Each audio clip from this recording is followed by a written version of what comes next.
నాయకరావుపేట నియోజకవర్గంలో హోంమంత్రి వంగలపూడి అనిత పర్యటన. ఎస్రాయవరం మండలం గెడ్డపాలెం గ్రామంలో ఏరువాక కార్యక్రమంలో పాల్గొన్న హోంమంత్రి. ఏరువాక కార్యక్రమంలో భాగంగా భూమి పూజ చేసిన మంత్రి. కాడెడ్లతో నాగలి పట్టుకుని పొలం దున్నిన మంత్రి. రైతులకు రాయితీపై విత్తనాలు పంపిణీ చేసిన హోంమంత్రి. వ్యవసాయ యాంత్రీకరణలో భాగంగా 80% రాయితీపై డ్రోన్ ప్రారంభించిన మంత్రి అనిత. హోంమంత్రి వంగలపూడి అనిత కమెంట్స్. రైతులకు ఏరువాక పౌర్ణమి శుభాకాంక్షలు. రైతు దేశానికి వెన్నెముక. రైతులకు ఎన్డీఏ ప్రభుత్వం అధిక ప్రాధాన్యత ఇస్తుంది. టెక్నాలజీకి అనుగుణంగా ఆధునీకరణ పరికరాలు కూడా రైతులకు అందజేస్తున్నాం. నేడు డ్రోన్ ఉపయోగించి రైతులు వ్యవసాయం చేస్తున్నారు. 80% రాయితీలపై రైతులకు డ్రోన్లు ఇస్తున్నాం.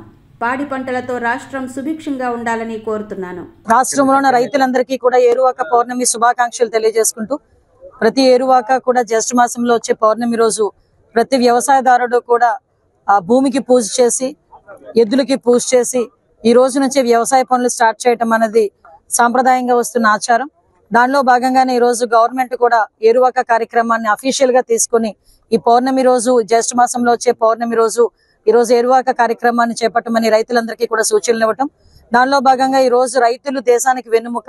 ఎంత టెక్నాలజీ పెరుగుతున్నా కూడా టెక్నాలజీని బేస్ చేసుకుని రైతులు కూడా వ్యవసాయంలోని ఈల్డ్ పెంచుకోవటానికి దానికి అనుగుణంగా ఈ రోజు వ్యవసాయ ఆధునికరణ పరికరాలు కూడా ఈ రోజు రైతులకి సరఫరా చేసే పరిస్థితి కూడా కనిపిస్తా ఉంది.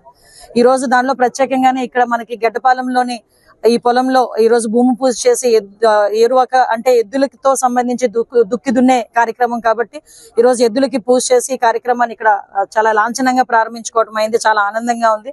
రైతుల కష్టం తెలిసిన వ్యక్తిగా చాలా మంది రైతులందరూ కూడా ఈ రోజు ఇక్కడికి వచ్చి వాళ్ళ తాలూకా ఆనందాన్ని కూడా వ్యక్తం చేసిన సందర్భంలో నేను కూడా మీతో పాలు పంచుకోవాలి. అందులోనే కాకుండా ఈ రోజు వాళ్ళకి విత్తనాల పంపిణీ గానీ, ఎరువుల పంపిణీ గానీ, సేంద్రీయ వ్యవసాయం ఎలా చేయాలనే విషయం గానీ ఈ రోజు డ్రోన్ ద్వారా ఈ రోజు పిచికారీ చేసే పరిస్థితులు కూడా కనిపించాయి. ఇంతకు ముందు తెలుసు, మన బుడమేరు సంఘటన నేపథ్యంలో డ్రోన్లు ఏ రకంగా ఫుడ్ సప్లైకి కూడా ఉపయోగించేమో మనం అందరం కూడా చూసాం. ఇప్పుడు అదే రకంగా ఈ రోజు ఈ డ్రోన్స్ కి సంబంధించి ఆ డ్రోన్ ఎలాగ యూజ్ చేయాలి అనేది కూడా మనకి ఎన్జీ రంగ వ్యవసాయ విద్యాలయం సంబంధించిన వాళ్ళు కూడా, వ్యవసాయ విశ్వవిద్యాలయం వాళ్ళు కూడా వాళ్ళకి ట్రైనింగ్ ఇచ్చి తర్వాత ఈ డ్రోన్స్ ని కూడా ఇప్పించడం జరిగింది. ఓవరాల్ గా 10 lakhs rupees వర్త్ డ్రోన్ కూడా 8 లక్షల రూపాయల సబ్సిడీతో ఓన్లీ 5 రైతులు కలిపి ఒక 2 లక్షల రూపాయలు కట్టి ఒక డ్రోన్ కూడా తీసుకున్నారు. ఇందాక నేను అడిగా, ఈ డ్రోన్ వల్ల నీకు ఎలా ఉపయోగం కనిపించిందయ్యా అంటే, ఒక మందు పిచికారీ చేయాలి అనుకుంటే 1 ఎకరానికి 3.5 గంటల నుంచి 4 గంటల వరకు పడుతుంది మేడం. అదే డ్రోన్ లో అయితే 5 నుంచి 8 నిమిషాల్లో మాకు కంప్లీట్ అవుతుంది అని చెప్పడం జరిగింది. వాళ్ళకి సమయం కూడా తక్కువ అవుతుంది, ఈల్డ్ కూడా పెరుగుతుంది. ఈ రోజు ఇచ్చిన విత్తనాలు కూడా వాటికి సంబంధించి ఈల్డ్ కూడా ఇప్పుడే వ్యవసాయ పరిశోధన సంస్థల దగ్గర నుంచి కూడా చాలా మంది శాస్త్రవేత్తలు కూడా వచ్చారు. వాళ్ళు కూడా ప్రతిసారి కూడా దీనికి సంబంధించిన రోజు రోజుకి వాళ్ళకి నూతన పరికరాలతో ఎలా యూజ్ చేయాలన్నది కూడా నేర్పుతున్నారు.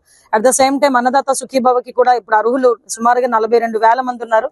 85 కోట్ల రూపాయలు మన కాన్స్టిట్యుయెన్సీకే రావటం కూడా జరుగుతుంది. అది కూడా యాజ్ ఎర్లీ యాజ్ పాసిబుల్ అందరి అకౌంట్ లోకి పడే పరిస్థితి కూడా గౌరవ ముఖ్యమంత్రి గారు కూడా తెలియజేస్తున్నారు. ఈ రోజు మరొక్కసారి రైతులందరికీ కూడా ఏరువాక పౌర్ణమి శుభాకాంక్షలు తెలియజేసుకుంటూ, ఈ సంవత్సరం పాడి పంటలతో రాష్ట్రం అంతా సుభిక్షంగా ఉండాలని మనస్ఫూర్తిగా కోరుకుంటున్నాను.